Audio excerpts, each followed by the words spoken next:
پیارے آقا علیہ الصلوۃ والتسلیم کے پیارے دیوانوں،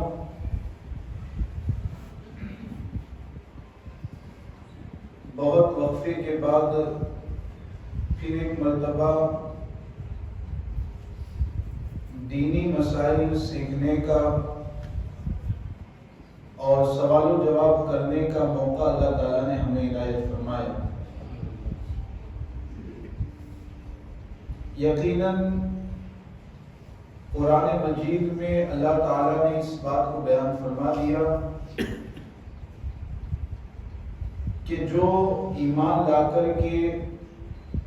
اور کلمہ اسلام پڑھ کر کے دائرہ اسلام میں داخل ہو جاتا ہے، ایسے شخص کی حالت یہ ہوتی ہے کہ اس کی جان اور اس کا مال، یہ دونوں چیزیں وہ کلمہ اسلام پڑھ کر کے اور ایمان لا کر کے ان دونوں کو اللہ تبارک و تعالیٰ کے بارگاہ میں بیچ دیتا ہے۔ چنانچہ خود اللہ تعالیٰ فرماتا ہے ان اللہ اشتری من المؤمنین انفسهم و اموالهم، بے شک اللہ تبارک و تعالیٰ نے ایمان والوں سے ان کی جانوں اور ان کے مالوں کو خرید لیا۔ تو اللہ تعالیٰ نے ایمان والوں کی جان اور ایمان والوں کے مال کو خرید لیا، اور اس کے بدلے میں اللہ تعالیٰ نے ایمان والوں کو کیا عطا فرمایا؟ بِأَنَّ لَهُمُ الْجَنَّةَ، بدلہ کیا ہے؟ جان اور مال کو اللہ تعالیٰ نے خرید لیا، اور ان دو چیزوں کے بدلے میں اللہ تبارک و تعالیٰ نے ایمان والوں کے لیے آخرت میں جنت کو رکھا۔ تو یہ مومنین کا بدلہ ہے اور یہ مومنین کی جزا ہے۔ اور جب ہماری جانیں اور ہمارے اموال یہ اللہ تبارک و تعالیٰ کے ہو چکے ہیں، تو ظاہر سی بات ہے کہ اب ہمیں اپنی جان کے ذریعہ، ہمیں اپنے بدن کے ذریعہ، ہمیں اپنے مال کے ذریعہ دنیاوی زندگی میں کوئی ایسا کام نہیں کرنا ہے جس کام سے اللہ تبارک و تعالیٰ ہم سے ناراض ہو۔ کیوں؟ اس لیے کہ ہماری جان، ہمارا بدن، ہمارا مال سب کچھ اللہ تبارک و تعالیٰ کا ہے، تو ہمیں وہی کام کرنا ہے جس سے اللہ تبارک و تعالیٰ راضی ہو۔ اور یہ کب ہو پائے گا؟ جب ہم اللہ تبارک و تعالیٰ کے احکام کو سیکھیں گے،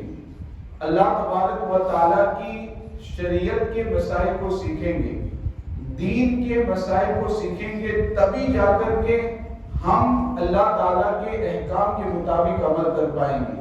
تبھی جا کر کے ہم اللہ کی بتائی ہوئی شریعت پر عمل کر سکیں گے۔ تو اسی لیے اس طرح کی محفلوں کا انعقاد ہوتا ہے کہ ہمارے مسلمان بھائی جن باتوں کو نہیں جانتے گے، جن باتوں سے ناواقف ہوئے اور نہ جاننے کی وجہ سے بہت سارے معاملات میں وہ کنفیوز رہتے ہیں کہ شریعت کا حکم اس کے بارے میں کیا ہوگا، ہمیں یہ کام کرنے کی اجازت ہے یا نہیں ہے، یہ باتیں معلوم کرنے کے لیے اور انہی باتوں کا علم پہنچانے کے لیے اس طرح کی محفلوں کا انعقاد ہوتا ہے۔ اور ہر ہفتہ سنی دعوت اسلامی کی طرف سے اس طرح کی ایک محفل کا انعقاد ہوتا ہے تاکہ آپ تک دین کی باتیں پہنچائی جا سکے۔ لہذا آپ میں سے کوئی بھی اپنے ذہن میں کوئی سوال رکھتا ہے، کسی بھی بات کے تعلق سے پوچھنا چاہتا ہے، تو آپ مکمل اجازت کے آپ پوچھ سکتے ہیں۔ یہاں آ کر کے اگر بتاتے ہیں تو اچھی بات ہے، آپ بھی اگر پوچھنا چاہتے ہیں تو بھی سوال کر سکتے ہیں۔ انشاءاللہ تعالی شریعت کی روشنی میں، قرآن و حدیث کی روشنی میں آپ کے سوالات کے جوابات دینے کی کوشش کی جائے گی۔ ماشاءاللہ مفتی صاحب یہاں پر حاضر ہیں۔ سب سے پہلے تو ہم مفتی صاحب کے ممنون اور مشکور ہیں کہ آپ نے ہماری دعوت کو قبول کر کے یہاں پر حاضر دی۔ اللہ رب العزت آپ کا سایہ ہم پر دراز فرمائے۔ سب سے پہلا سوال یہ ہے کہ بہت سے حضرات جب مسجد میں حاضر ہوتے ہیں تو اپنے موبائل کو بند کرنا بھول جاتے ہیں۔ اب دوران نماز کبھی کبھی موبائل کی گھنٹی بج جاتی ہے، تو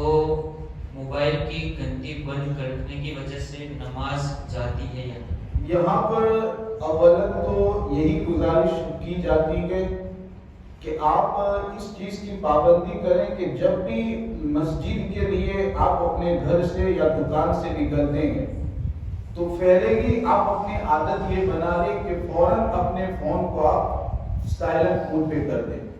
یہ عادت آپ اپنی بنا لیں انشاءاللہ تعالیٰ. اس چیز کی عادت بنائیں گے تو کبھی بھی ایسا نہیں ہوگا کہ مسجد میں آنے کے بعد پھر آپ کے فون کی گھنٹی بجے اور جس کی وجہ سے لوگ پریشان ہوں.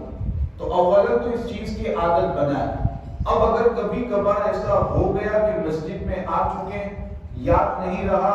کسی وجہ سے فون سائلنٹ نہیں کر پائے, اب نماز پڑھنا شروع کر دیے گئے اور اسی حالت میں کسی کا فون آتا گیا, کسی کا کال آتا گیا, تو اب کیا کرنا ہے؟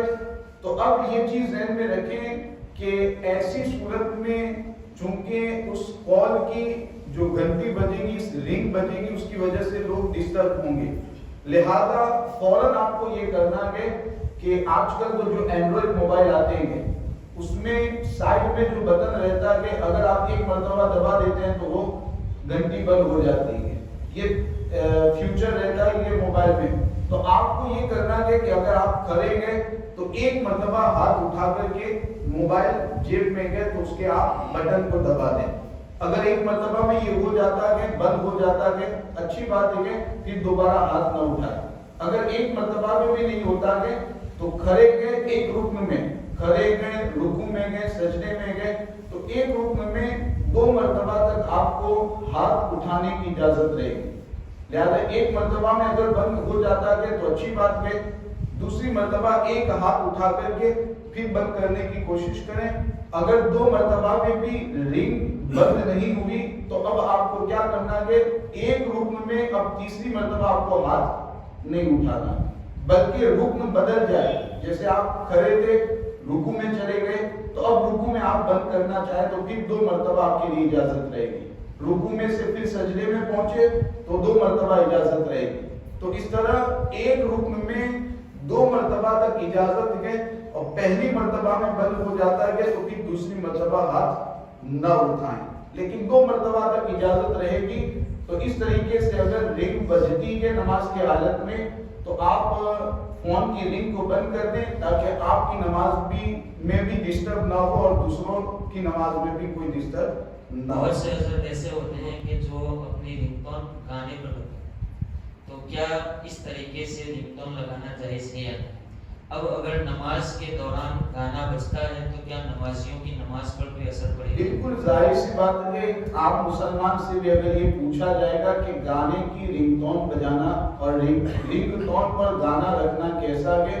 تو عام مسلمان جو ذرا بھی دین کی سمجھ رکھتا ہے بالکل واضح چیز ہے کہ یہ جائز ہی نہیں ہے. ایک تو آپ نے گانے کی رنگ کو جو رکھا ہے رنگ ٹون کو, تو رکھنے کا گناہ آپ کو ملے گا. دوسری بات کیا ہوگی, جب بھی وہ فون رنگ ٹون, جب بھی کال آئے گا اور وہ رنگ ٹون بجے گی تو جتنے لوگ آس پاس میں موجود ہوں گے اگر وہ لوگ بھی وہ گانا سنتے گے اور سن کر کے وہ بھی اس سے لذت حاصل کرتے ہیں, یعنی اپنے شوق سے وہ بھی گانا سنتے گے, تو ان لوگوں کو سننے کا گناہ ہوگا اور آپ کو جتنے لوگ سنیں گے ان تمام کا گناہ آپ کے سر آئے گا. تو سوچیں کتنا ایک معمولی کام ہے. ہم سمجھتے ہیں کہ یہ بالکل نارمل کام ہے, معمولی کام ہے, فیشن کے طور پر ہم کر دیا کرتے ہیں, لیکن اس میں گناہ کتنا ہمارے نامہ اعمال میں لکھا جاتا ہے. ایک تو رنگ ٹون رکھنے کا گناہ, دوسری بات کہ دوسرے لوگ جو سنیں گے اگر وہ لوگ بھی شوق سے سنتے گئے تو ان سب کا گناہ بھی ہمارے نامہ اعمال میں لکھا جائے گا. تو ہرگز اس طرح کی رنگ ٹون نہ رکھی جائے. سادی رنگ ٹون جو آتی ہے آپ وہ استعمال کریں. ایسے ہی موبائل میں آج کل جو فیس بک اور واٹس ایپ پہ اسٹیٹس رکھنے کا ایک دور چلا گیا, اور فیشن, یہ بھی فیشن کے طور پر لوگ اسٹیٹس رکھتے ہیں, ایسے ہی پروفائل پکچر رکھتے ہیں. تو اس میں کیا ہوتا ہے کہ کسی ہیروئن کی تصویر رکھ دیتے ہیں یا پھر پروفائل یہ اسٹیٹس پہ کوئی گانا رکھ دیتے ہیں, 30 سیکنڈ کا گانا رکھتے ہیں, کوئی ڈائلوگ رکھ دیتے ہیں. تو اس میں بھی کیا ہوتا ہے کہ آپ ذرا غور کریں یہاں پر اگر کسی مسلمان بھائی کی یہ عادت ہے تو اس کی اصلاح کرنے کی کوشش کریں. ابھی سے یہ عہد کر دیں کہ اس طریقے سے میں گانے کا اسٹیٹس ہرگز نہیں رکھوں گا, کوئی ڈائلاگ یا کسی غلط کوئی تصویر میں ہرگز اسٹیٹس پر یا پروفائل پر نہیں رکھوں گا. اس میں خرابی کیا ہوگی؟ آپ نے رکھ دیا اسٹیٹس پر گانا تو رکھنے کا گناہ آپ کے نامہ اعمال میں لکھ دیا گیا. اب جتنے لوگ اس کو سنیں گے, 24 گھنٹے تک کوئی اسٹیٹس رہتا ہے, 24 گھنٹے تک رہتا ہے. اب 24 گھنٹے تک آپ سوچیں کہ آپ کے موبائل میں اگر 500 نمبر سیو ہیں تو 500 میں سے اگر 100 لوگ بھی وہ آپ کا اسٹیٹس دیکھتے گئے تو اگر وہ شوق سے دیکھتے گئے تو ان کو دیکھنے کا گناہ ہوگا اور آپ کو بھی ان کا گناہ آپ کے نامہ اعمال میں بھی لکھا جائے گا. یعنی آپ سو رہیں گے, رات میں آپ سو رہیں گے, آپ کچھ بھی نہیں کر رہے ہیں لیکن سو رہیں گے, آپ کا اسٹیٹس اگر کوئی کسی جگہ پر دیکھے گا تو اس کا گناہ آپ کے نامہ اعمال میں لکھا جائے گا. تو آپ غور کریں کہ یہ معمولی چیز جو ہم سمجھتے ہیں وہ ہمارے نامہ اعمال میں کتنے گناہوں کا اضافہ کر دیتی ہے. تو اس طریقے سے بچیں, بلکہ مشورہ دیے کہ اگر آپ کو اسٹیٹس رکھنا ہی ہے تو آپ ایک ذرا سی محنت کر کے اور تھوڑی سی تکلیف اٹھا کر کے اسٹیٹس پر آپ کسی نعت پاک کا شعر رکھ دیں, کوئی مسئلہ رکھ دیں, کوئی قرآن کریم کی آیت رکھ دیں. تو اس سے کیا ہوگا؟ رکھنے میں آپ کو 1 منٹ بھی نہیں لگے گا, لیکن 24 گھنٹے تک وہ آپ کے اسٹیٹس پر نعت پاک کا شعر رہے گا, کوئی مسئلہ رہے گا, کوئی قرآن کی آیت رہے گی. تو آپ کو رکھنے میں 1 منٹ بھی نہیں لگا, لیکن اب جتنے لوگ اس کو سنیں گے ان تمام کا ثواب آپ کے نامہ اعمال میں لکھا جائے گا. سبحان اللہ. دو چیزیں ہیں, گناہ کمانا بھی بہت آسان ہے آج کے زمانے میں, اور نیکی کمانا بھی بہت آسان ہے.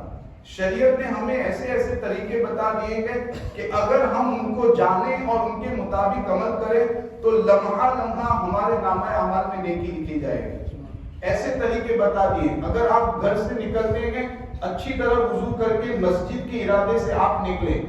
ساتھ میں آپ نے یہ بھی نیت کر دی کہ اگر راستے میں کوئی مسلمان بھائی ملے گا تو میں اس کو سلام کروں گا, اس کی خیریت پوچھوں گا, تو بس آپ گھر سے نکلیں گے. لیکن یہ نیت جیسے ہی آپ نے کر لی تو آپ کے نامہ اعمال میں ثواب لکھنا شروع ہو چکا ہے. مسجد آ رہے ہیں, نیت آپ نے کر لی ہے تو ہر قدم پر آپ کے نامہ اعمال میں ثواب لکھا جا رہا ہے. تو یہ نیکی کمانا بہت آسان ہے, لیکن ہمیں علم ہے نہیں, اس کی وجہ سے ہم سمجھتے ہیں کہ شریعت پر عمل کرنا اور نیکی کمانا یہ بہت مشکل ہے. تو اس طریقے سے گانے کا اسٹیٹس یا پھر رنگ ٹون پر گانا ہرگز نہ رکھیں. اگر کسی نے رکھی ہے اس طریقے سے رنگ ٹون پر کوئی گانا سیٹ کیا گیا, مسجد میں اگر وہ خدا نخواستہ اس طریقے سے وہ رنگ ٹون بجتی ہے تو نماز پر کوئی اثر نہیں پڑے گا, دوسروں کی نماز پر یا اس کی نماز پر کوئی اثر نہیں پڑے گا, لیکن رکھنے کا گناہ ہوگا. مسجد میں وہ جو گانا بجے گا اس کا گناہ بھی اس رکھنے والے کے نامہ اعمال میں لکھا جائے گا. تو یہاں پر جو کہ رنگ ٹون کی بات نکلی ہے, تو کیا اسلامی نعت وغیرہ رنگ ٹون پر رکھ سکتے ہیں؟ اس میں یہ چیز ہے کہ بچے تو بہتر ہے, بچیں تو بہتر ہے, رکھنا بھی ناجائز و حرام نہیں کہہ سکتے اس کو, لیکن بچے تو بہتر ہے. یہاں پر جو مسئلہ بیان کیا جاتا ہے کہ نمازیز کے آگے سے گزرنا یہ منع ہے, تو یہاں پر گزرنے سے مراد کیا ہے؟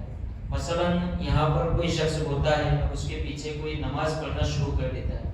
تو کیا وہ کچھ ہٹ کر وہاں سے نکل جائے تو یہ گزرنا ہے, یا کوئی دوسرا شخص اس سے بالکل آگے سے آ کر کے گزر جائے؟ ایسا ہوتا کہ کبھی کبھار نماز ہم پڑھ رہے ہیں, جماعت ختم ہوتی ہے, پیچھے ہمارے پیچھے ہی کوئی نماز پڑھ رہا ہے, بالکل ہمارے پیچھے, جیسے یہاں پر کوئی کھڑا ہے وہاں پیچھے کوئی نماز پڑھ رہا ہے. تو اب اس میں بھی بہت سارے لوگ یہ سمجھتے ہیں کہ اب یہاں سے بھی اگر ہم نکلیں گے تو یہ گزرنے کا جو گناہ ہے وہ لازم آئے گا, اور نکلنا یہاں سے بھی جائز نہیں. حالانکہ آپ کے پیچھے جب وہ کھڑا ہے تو آپ دائیں جانب سے یا بائیں جانب سے نکلنا چاہے تو نکل سکتے ہیں. یہ گزرنا نہیں ہے, یہ نکلنا ہے. گزرنے کا مطلب تو یہ ہوگا نماز پڑھ رہا ہے, آپ ادھر سے آ کر کے گزریں گے تو یہ گزرنا ہوگا, اور یہ ناجائز ہے, اس کی وجہ سے آپ گنہگار ہوں گے. لیکن بالکل آپ کے پیچھے اگر کوئی نماز پڑھ رہا ہے، عام طور پر جب جماعت کے ساتھ نماز ہوتی ہے، پھر جماعت ختم ہوتی ہے تو اس میں اس طرح کے مسائل پیش آتے ہیں، تو بالکل آپ کے پیچھے اگر نماز کوئی پڑھ رہا ہے، آپ دائیں جانب سے یا بائیں جانب سے نکلنا چاہیں تو نکل سکتے ہیں، اس کو گزرنا نہیں کہیں گے، اس میں کوئی گناہ نہیں ہوگا۔ اگر کوئی ظہر کی نماز پڑھنے کے لیے حاضر ہوا اور دیکھا کہ جماعت قائم ہو چکی ہے تو کیا وہ سنت پڑھے گا؟ فجر کی نماز میں جو 2 سنتیں ہیں، فرض سے پہلے جو 2 سنتیں ہیں، بس وہ 2 سنتیں ایسی ہیں کہ ان کے لیے شریعت نے یہ اجازت دی ہے کہ اگرچہ جماعت کھڑی ہو چکی ہے، اگرچہ امام صاحب نماز پڑھانا شروع کر چکے ہیں، پھر بھی آپ کی دل میں یہ یقین ہے، غالب گمان ہے کہ آپ 2 رکعت پڑھ کر کے جماعت میں شامل ہو جائیں گے۔ آپ کو یہ معلوم ہے کہ میں 2 رکعت پڑھ کر جماعت میں شامل ہو جاؤں گا، آخری قاعدہ بھی مجھے امام کے ساتھ مل جائے گا۔ تو ایسی صورت میں صرف فجر کی 2 سنتیں ایسی ہیں کہ جن کو جماعت قائم ہونے کے بعد، جماعت کھڑی ہونے کے بعد بھی پڑھنے کی اجازت ہے۔ صرف فجر کی 2 سنتیں، اس کے علاوہ کوئی بھی سنت ایسی نہیں ہے کہ جماعت قائم ہونے کے بعد، جماعت کھڑی ہونے کے بعد آپ کو اس کے پڑھنے کی اجازت رہے۔ ظہر سے پہلے کی بھی 4 سنتیں جو ہیں، اگر جماعت کھڑی ہو چکی ہے، امام نماز پڑھانا شروع کر چکے ہیں، تو اب آپ کے لیے اجازت نہیں ہے کہ آپ آ کر کے پہلے سنتیں پڑھیں، بلکہ اب حکم یہ ہے کہ آپ جماعت میں شامل ہو جائیں اور جماعت میں شامل ہونے کے بعد 4 رکعت فرض امام کے ساتھ ادا کریں، اس کے بعد 2 رکعت سنت پڑھیں، اس کے بعد جو 4 رکعت سنت رہ چکی ہے آپ اس کو ادا کریں۔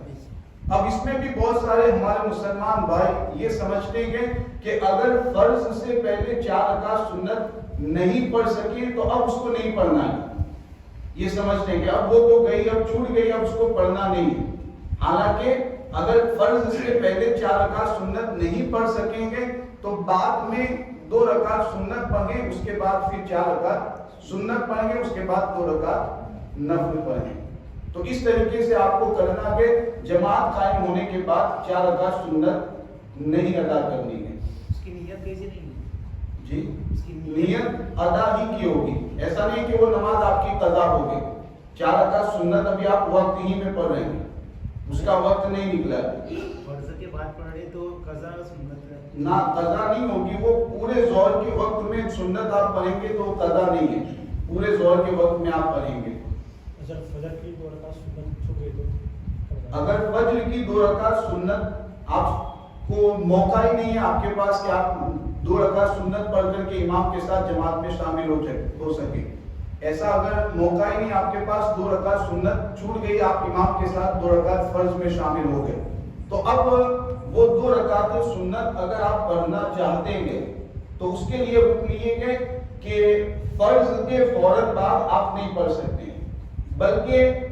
سورج نکلنے کا جو وقت ہے، طلوع آفتاب کا جو وقت، وہاں تک آپ کو انتظار کرنا پڑے گا، اس کے بعد پھر آپ کو 2 رکعت سنت قضا کی نیت سے پڑھیں گے، اس سے پہلے پڑھنے کی اجازت نہیں ہے۔ یہاں بھی بعض مسلمان بھائی کرتے ہیں کہ اگر 2 رکعت سنت یہ رہ گئی ہے تو جماعت ختم ہونے کے فوراً بعد 2 رکعت سنت ادا کرنے لگتے ہیں، تو یہ جائز نہیں کہ سورج طلوع ہونے تک کوئی بھی نفل یا سنت پڑھنا جائز نہیں ہے۔ طلوع آفتاب کے بعد، سورج نکلنے کے بعد آپ 2 رکعت سنت پڑھنا چاہیں تو پڑھ سکتے ہیں۔ اگر کوئی نماز پڑھنے کے لیے حاضر ہوا اور دیکھا کہ امام سجدے میں تو وہ کیا امام کے کھڑے ہونے کا انتظار کرے گا یا اسی وقت سجدے ہی میں چلا جائے گا امام کے ساتھ؟ یہاں پر بھی بہت سارے لوگ یہ سمجھتے ہیں کہ امام سجدے میں گئے تو اب ہمیں ابھی امام کے ساتھ جماعت میں شامل نہیں ہونا ہے، بلکہ ہمیں کیا کرنا ہے، سجدے سے امام صاحب کے اٹھنے کا انتظار کرنا ہے۔ حالانکہ ایسا کریں گے تب بھی گنہگار نہیں ہوں گے، لیکن ایسا نہیں کرنا چاہیے۔ بہتر یہ ہے کہ آپ جیسے ہی نماز پڑھنے کے لیے آئے، امام صاحب پہلے سجدے میں ہو یا دوسرے سجدے میں ہو، بہتر یہ ہے کہ فوراً تکبیر کہہ کر کے آپ امام کے ساتھ نماز میں شامل ہو جائیں۔ پہلے سجدے میں گئے تب بھی آپ شامل ہو سکتے ہیں، دوسرے سجدے میں گئے تب بھی آپ شامل ہو سکتے ہیں۔ اب یہاں پر اکثر ابھی میں آپ کو بات کروں مغرب کی نماز ہی، میرے بغل میں ایک صاحب کھڑے تھے، دادا امام صاحب رکوع میں تھے، حافظ صاحب رکوع میں تھے، اب میں بھی اسی وقت آیا، وہ میرے ساتھ آئے، اب ان کو طریقہ معلوم نہیں تھا تو انہوں نے کیا کیا، امام صاحب رکوع میں گئے تو انہوں نے پہلے تکبیر کہہ کر کے دونوں ہاتھ کو ناف کے نیچے باندھا، پھر ثنا پڑھی، اتنے میں حافظ صاحب رکوع سے کھڑے ہو گئے، پھر وہ اللہ اکبر کہہ کر کے جلدی سے امام کے ساتھ نماز میں شامل ہوئے۔ اب میں نے کیا کیا، میں نے سیدھے ہی اللہ اکبر ایک مرتبہ کہا، ہاتھ نہیں مانے، میں نے ثنا نہیں پڑھی، ایک مرتبہ اللہ اکبر کہا، دوسری مرتبہ پھر اللہ اکبر کہتے ہوئے میں رکوع میں شامل ہو گیا۔ تو مجھے تو رکوع مل گیا، میری رکعت ہو گئی، لیکن وہ جو بغل میں کھڑے تھے ان کو رکوع نہیں ملا، جب رکوع نہیں ملا تو ان کی وہ رکعت نہیں ہوئی۔ تو یہ طریقہ بھی ذہن میں رکھیں کہ ہمیشہ آپ کو جب بھی نماز پڑھنے کے لیے کھڑے ہوں گے تو ایسا نہیں کہ ہر مرتبہ آپ کو ہاتھ باندھ کر کے ثنا پڑھنی ہے۔ عام طور پر ہمارے امام جو رکوع میں ہوتے ہیں تو عام طور پر ہمارے پاس اتنا وقت نہیں ہوتا کہ ہم ثنا پڑھیں پھر جا کر کے امام کے ساتھ رکوع میں شامل ہوں، عام طور پر اتنا وقت نہیں ہوتا، کیونکہ آپ ثنا پڑھنے جائیں گے تو امام صاحب رکوع سے کھڑے ہو جائیں گے، لہذا آپ کو کیا کرنا ہے، اللہ اکبر ایک مرتبہ کہہ کر دونوں ہاتھوں کو چھوڑیں گے، ایک مرتبہ سبحان اللہ کہنے کی مقدار رکیں گے، پھر دوبارہ اللہ اکبر کہتے ہوئے امام کے ساتھ رکوع میں شامل ہو جائیں گے۔ اسی طرح اگر امام صاحب قاعدے میں، ابھی قاعدے میں بھی حافظ صاحب بیٹھے ہوئے تھے، میں نے دیکھا کہ ایک صاحب آئے اور انہوں نے آ کر کے پہلے ہاتھ باندھے ثنا پڑھی، حالانکہ بہتر طریقہ یہی ہے کہ امام صاحب اگر قاعدے میں گئے تو اب ثنا نہیں پڑھنی ہے، بلکہ اللہ اکبر کہہ کر ہاتھ چھوئیں گے، دوسری مرتبہ اللہ اکبر کہتے ہوئے قاعدے میں امام کے ساتھ شامل ہو جائیں گے۔ سجدے میں اگر گئے تب بھی اسی طریقے سے شامل ہو جانا ہے۔ تو ایسا نہیں کہ ہر مرتبہ آپ کو ثنا پڑھنی ہی ہے، یہ جو سمجھا جاتا ہے کہ ثنا پڑھنا ضروری ہے، ایسا مسئلہ نہیں ہے، بلکہ اگر آپ ثنا پڑھنے جائیں گے تو زیادہ تر ایسا ہوگا کہ آپ کی رکعت چھوٹ جائے گی، لہذا اس چیز کو ذہن میں رکھیں اور اسی کے مطابق عمل کرنے کی بہت کوشش سے لوگوں کو دیکھا گیا ہے کہ جب تکبیر تحریمہ کہتے ہیں، پھر تکبیر تحریمہ کے بعد ہاتھوں کو باندھنا ہوتا ہے، وہ پہلے ہاتھوں کو نیچے لیتا ہے، یوں ہی جب سجدے سے کھڑے ہوتے ہیں تو بہت سے لوگوں کو اسی طرح کرتے ہوئے دیکھا گیا۔ تو کیا یہ طریقہ صحیح ہے؟ یہ طریقہ کے خلاف تکبیر کہنے کے بعد فوراً آپ کو ہاتھ ناف کے نیچے باندھ لینے کے، ہاتھوں کو لٹکانا پھر باندھنا، یہ طریقہ سنت کے خلاف۔ اور وتر کی نماز میں اگر کوئی دعائے قنوت کے لیے تکبیر قنوت بھول جائے تو اس کے لیے نماز مکمل کرنے کا طریقہ کیا ہے؟ دعائے قنوت کے لیے جو اللہ اکبر کہتے ہیں وہ اگر کہنا بھول جائے تو اس کا یہ مطلب ہوگا کہ دعائے قنوت پڑھنا بھی وہ بھول گئے، اس کا یہی مطلب ہوگا، سیدھے اللہ اکبر کہہ کر کے رکوع میں چلا گیا، سورہ فاتحہ پڑھی، سورت پڑھی، اس کے بعد تکبیر کہنا بھول گیا کا مطلب دعائے قنوت پڑھنا یاد نہیں ہے، تبھی تو ایسا ہوگا۔ تو کیا کیا اس نے، سورت پڑھنے کے بعد اللہ اکبر کہہ کر کے دعائے قنوت نہیں پڑھی بلکہ سیدھا رکوع میں چلا گیا۔ ایک صورت تو یہ ہوئی، ایک صورت یہ کہ تکبیر کہنا ہی بھول گیا، دعائے قنوت اس نے پڑھی، یاد تھا کہ دعائے قنوت پڑھنی ہے لیکن تکبیر کہنا بھول گیا۔ تو دونوں صورتوں میں اب اس پر سجدہ سہو لازم ہوگا، سجدہ سہو کرنا لازم ہوگا، کیونکہ تکبیر جو دعائے قنوت کے لیے کہی جاتی ہے وہ تکبیر کہنا واجبات نماز میں سے ہے، لہذا اگر بھول کر کے وہ تکبیر چھوٹے گی تو سجدہ سہو کرنا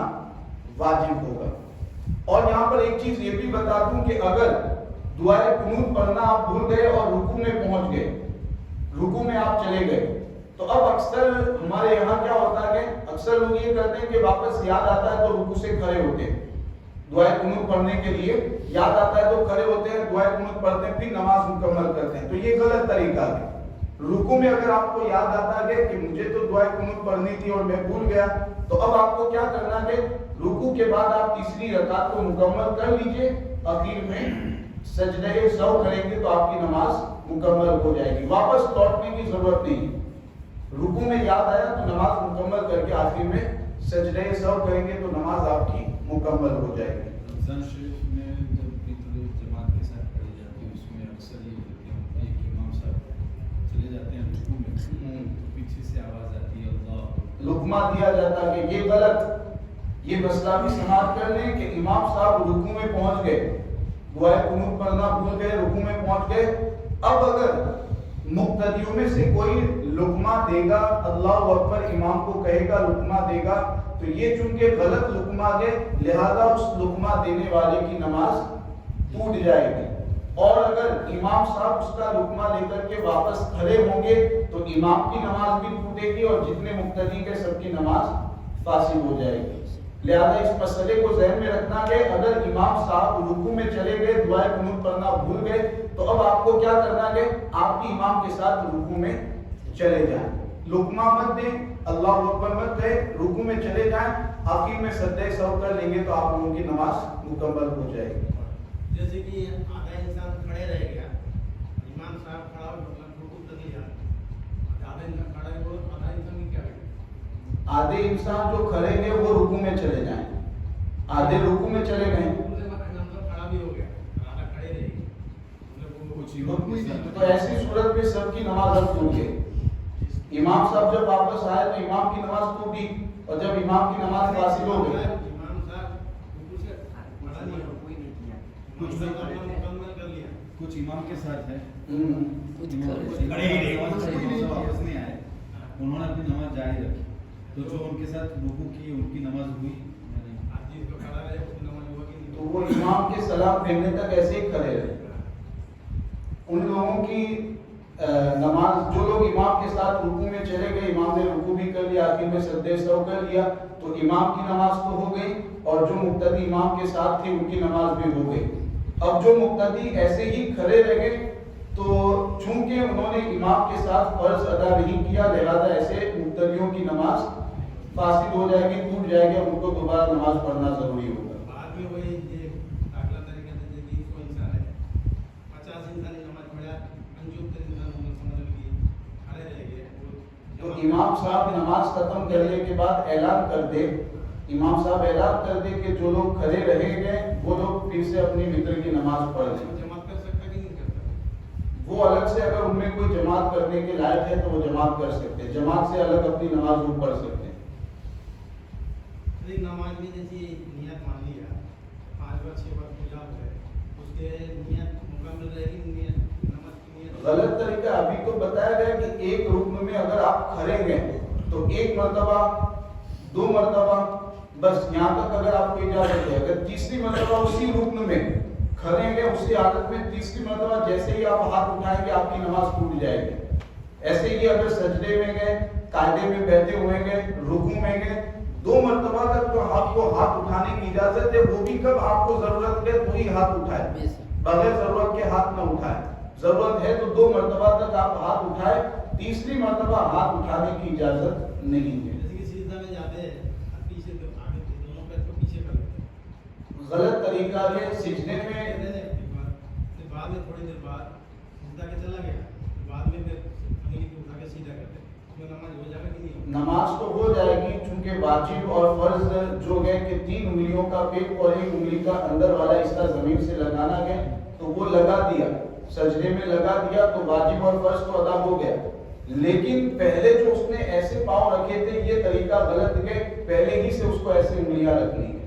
تو وہ طریقہ ہی غلط ہے، غلط طریقے کی اصلاح کرے، نماز ہو جائے گا پیچھے کر لیتا تھی، پھر بعد میں اس نے ایسا کر لیا تو نماز ہو جائے گی، اگر ایسے ہی رکھا پورے سجدے میں تو نماز نہیں ہوگی۔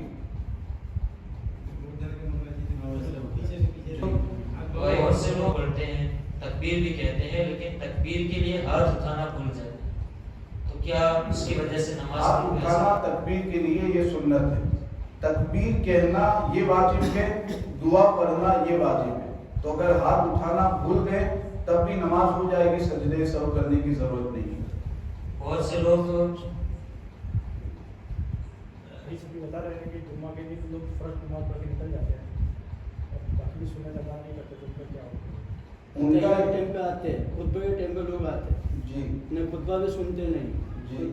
جمعہ ہوتا ہے نہیں ہوتا۔ فرض 2 رکعت فرض جو انہوں نے پڑھی ہے، فرض تو ہو جائے گی، فرض تو ہو جائے گی، لیکن باقی جو سنتیں چھوڑ رہیں گے تو وہ سنتیں موقدہ ہیں، اور ان کے چھوڑنے کی جو عادت بناتے ہیں یہ گناہ ہے۔ ایسے ہی خطبے کو سننا، اگر بیٹھے ہوئے تو خطبے کو سننا، خاموش رہنا یہ بھی واجب ہے، اگر اس میں بھی آواز کرتے ہیں تو یہ بھی